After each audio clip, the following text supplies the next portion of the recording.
nga ba gawin yung splitter? Tara, turuan ko kayo kung paano.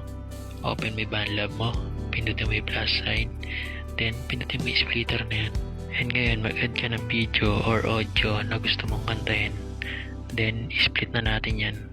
Kahit ano dyan piliin mo, ganun pa rin yan.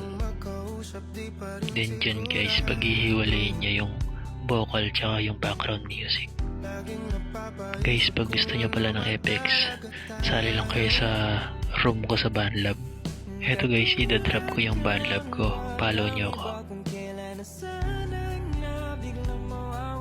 Then pagkayari guys, and itap nyo yun nasa baba na yun.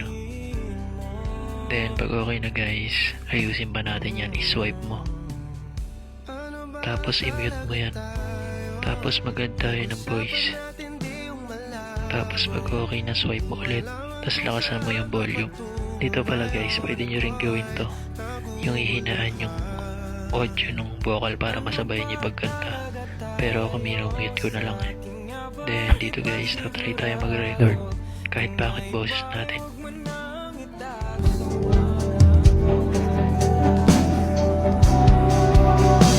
Ano ba talaga tayo?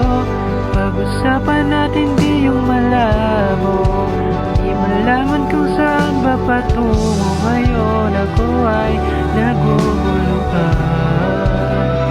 Ano ba talaga tayo?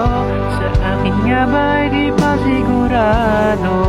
Kung may iba'y wag mo nang itago. Sawa na ako sa palaisipan.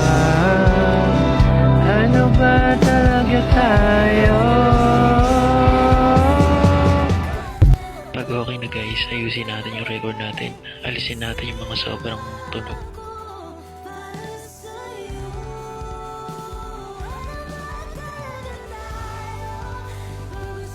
Tapos guys, huwag nyo kakalimutan i-denoise. And pag okay na, lagyan natin yan ng FX para maganda yung quality ng ating record. Diba? And ayun guys, ibabalik natin sa normal volume yung ating record. And ayun, pwede mo nang pakinggan.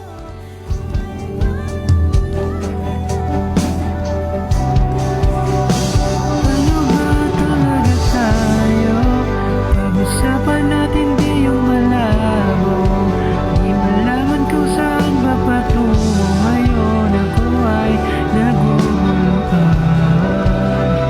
Ano ba talaga tayo? Sa akin nga ba'y di pa sigurado?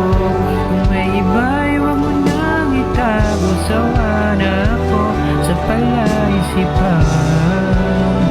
Ano ba talaga tayo? And ayun guys, sana makatulong sa inyo. Hi.